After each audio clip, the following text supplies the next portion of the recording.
El cielo estaba cubierto por nubes densas cuando Gael abrió los ojos, todavía envuelto en una manta sucia sobre el piso de un edificio en ruinas.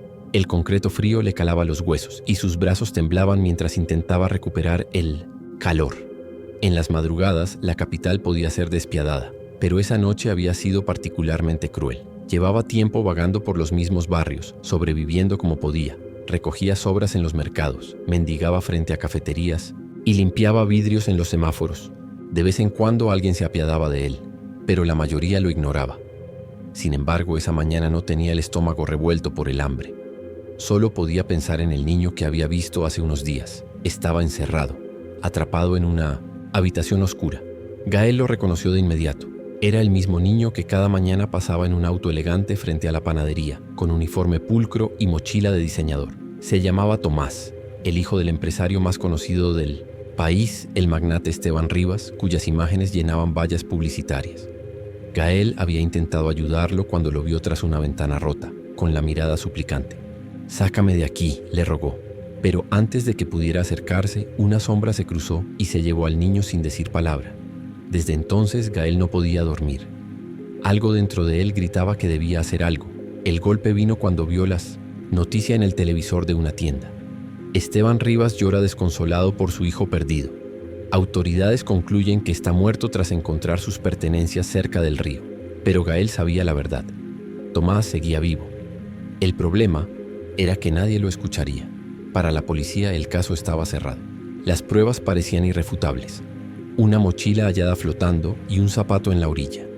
Suficiente para convencer a la prensa. Pero no al padre, ni a Gael. La iglesia estaba rodeada por periodistas cuando Esteban llegó vestido de luto. Su traje negro estaba perfectamente planchado, su rostro tan imperturbable como una piedra tallada. Pero sus ojos contaban otra historia, una historia de culpa, de pérdida, de un padre quebrado por dentro.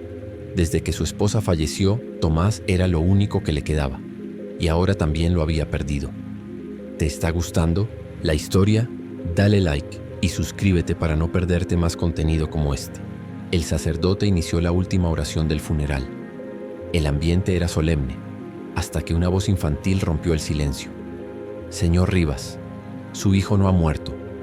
Todos los asistentes se volvieron hacia la entrada. Un niño de rostro manchado y ropa desgastada avanzaba con pasos firmes. Algunos soltaron un suspiro incómodo, otros se indignaron. Los guardias se prepararon para sacarlo, pero Esteban alzó la mano. «Déjenlo hablar». Gael tragó saliva. No podía echarse atrás. Vi a Tomás. Está vivo. Pedí ayuda desde un almacén abandonado. Un murmullo se expandió como una ola. El empresario lo miró con frialdad. «¿Quién eres? ¿Por qué dices eso?» Lo vi con mis propios ojos. Lo reconocí. Todos los días lo veía por la calle con su mochila azul, la que tiene un rayo bordado. Él me vio y me dijo que le dijera clave 9. Esteban se quedó inmóvil. Ese código, solo ellos dos lo conocían. Una palabra secreta entre padre e hijo, usada cuando Tomás se sentía en peligro. De pronto todo cambió. «¿Dónde lo viste?», preguntó con voz apenas contenida. «En un almacén cerca del centro de distribución. Fue hace 3 días». Menú Moiten pidió ayuda, pero antes de que pudiera abrir la puerta llegó un hombre grande, lo tomó del brazo y se lo llevó. Cuando volví, el lugar estaba vacío. El sacerdote intentó retomar la ceremonia, pero nadie lo escuchaba. Las cámaras apuntaban al empresario y al niño, que hablaban en medio de la iglesia como si nada más existiera. «¿Cómo sabes que era mi hijo?», dijo Esteban, aún desconfiando. «Porque lo vi 1000 veces con su chofer. Y esa mochila, la del rayo, no me la puedo inventar». El hombre frunció el ceño. Era un detalle muy específico y muy íntimo, algo que solo su hijo y él compartían. ¿Había alguien más en el lugar? Un tipo fuerte, cabello corto. No pude ver su cara, pero Tomás dejó de hablar en cuanto lo vio. Esteban se quedó pensativo, luego dio una orden rápida a sus hombres. «Llévenlo a la camioneta. Vamos ahora». «¿Está seguro, señor Rivas?», preguntó el sacerdote. «Si existe la posibilidad de que mi hijo esté con vida, no voy a quedarme aquí enterrando un ataúd vacío». El millonario salió de la iglesia sin mirar atrás. Gael lo siguió en silencio. Por primera vez en mucho tiempo, alguien le estaba prestando atención. En el vehículo, el silencio era pesado. Esteban miraba por la ventana procesando todo. A su lado, Gael tamborileaba los dedos en la rodilla, nervioso. Sabía que cualquier error podía hacerlo perderlo todo. «Dices que cuando volviste al almacén ya no había nadie», dijo Esteban de pronto. «¿Qué te hace pensar que aún hay pistas? Vi marcas de llantas. Alguien se llevó todo muy rápido. Dejaron cosas tiradas, como si se hubieran ido a las prisas». Esteban asintió y le pidió que le indicara la dirección. Llegaron a un terreno polvoriento. A simple vista parecía un basurero industrial. Láminas oxidadas, basura por todas partes. «Fue ahí», dijo Gael. «Ahí lo vi». Esteban bajó del vehículo sin perder tiempo. Sus zapatos de cuero crujieron sobre los escombros del terreno baldío.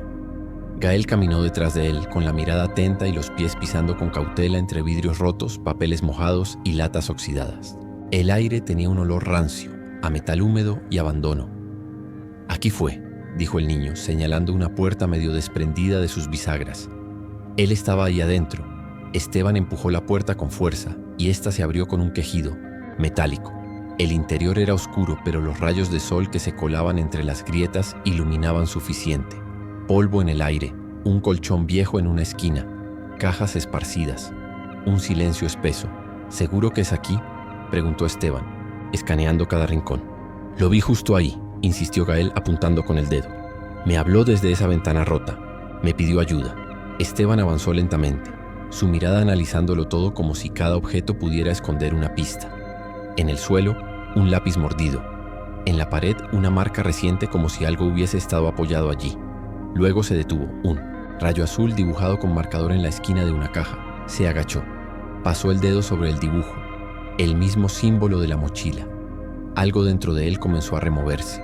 No era prueba suficiente, pero era más de lo que la policía jamás había encontrado. «¿Y tú por qué no fuiste a la policía?», preguntó sin mirarlo. «¿Cree que me habrían creído?», respondió Gael.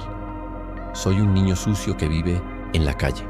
Para ellos soy invisible». Esteban apretó los labios. No podía negarlo. «¿Recuerdas algo más? ¿Algún detalle?». Había un sonido raro, como motores, muchas bocinas. «Yo creo que cerca hay tráfico», como si fuera cerca de alguna avenida principal.